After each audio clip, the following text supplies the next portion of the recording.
আজকে আমরা বানাবো মিটের কারি।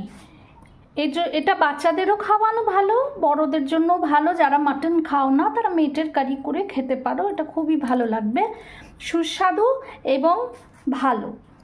এর জন্য আমরা অল্প মেটে নিয়ে নিয়েছি, ছোট ছোট করে কেটে নিয়েছি, মাঝারি সাইজের কেটে নিয়েছি রসুন, আদা, টমেটো, আর নিয়েছি আলু ছোট ছোট করে কেটে। আলুটা অপশনাল, যারা চাও দেবে, যারা না চাও না দেবে।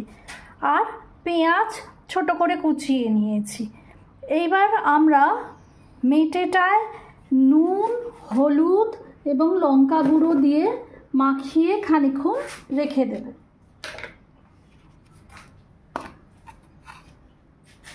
দিলাম নুন,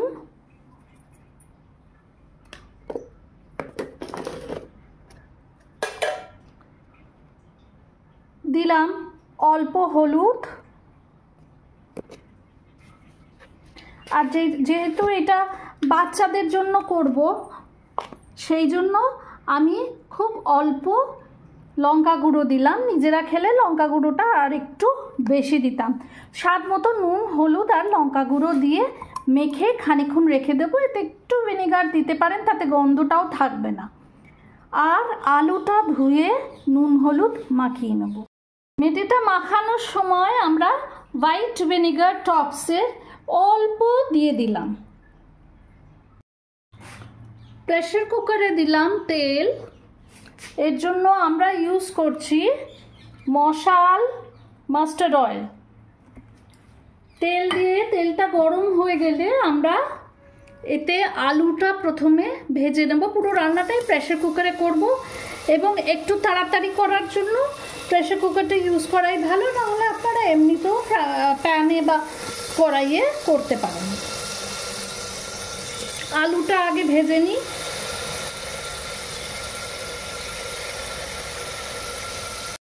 আলুটা ভাজা হচ্ছে, এখন আমরা এর মধ্যে দিয়ে দিলাম পেঁয়াজ। একটু বড় বড় করে কেটে পেঁয়াজটাও দিয়ে দিলাম, দিয়ে একসঙ্গে এটা ভেজে নেব।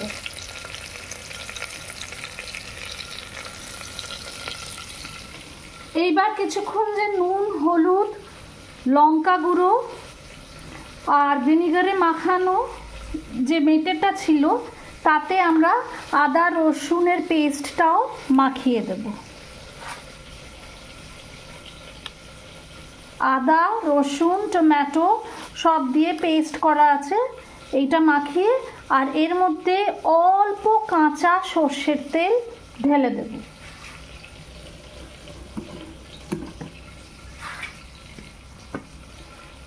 যারা একটু হেলদি করতে চাও এটা, তাহলে সর্ষের তেলটা ঢেলো না। আমি একটুখানি ভালো করে রান্না করতে চাইছি, তাই জন্য অল্প কাঁচা সর্ষের তেল এতে ঢেলে দিলাম, দিয়ে এটা মেখে নেব। আলু পেঁয়াজটা মোটামুটি ভাজা ভাজা হয়ে গেছে। এইবার আমরা এতে মেটে যেটা আমরা মেখে রেখেছিলাম সেইটা ঢেলে দিলাম। ঢেলে দিয়ে খুব ভালো করে কষে নেব। মেটেটা কষতে কষতে এতে দিয়ে দিলাম দুটো দিলাম লবঙ্গ, দেব তেজপাতা,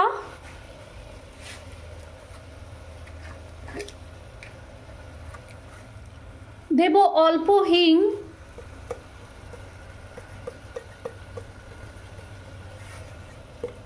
হিংটা দিলে এটা খেতেও সুস্বাদু হবে, হজমও হবে তাড়াতাড়ি। দিয়ে আরও খানিকক্ষণ আমরা এটা কষে নেব।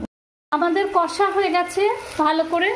এইবার আমরা এতে অল্প জল দেব। জল দিয়ে আমরা এটা সেদ্ধ বসিয়ে দেব। জল দিয়ে এটা 2-3টে সিটি হতে দেব, তাহলে আমাদের মেটের তরকারি রেডি হয়ে যাবে।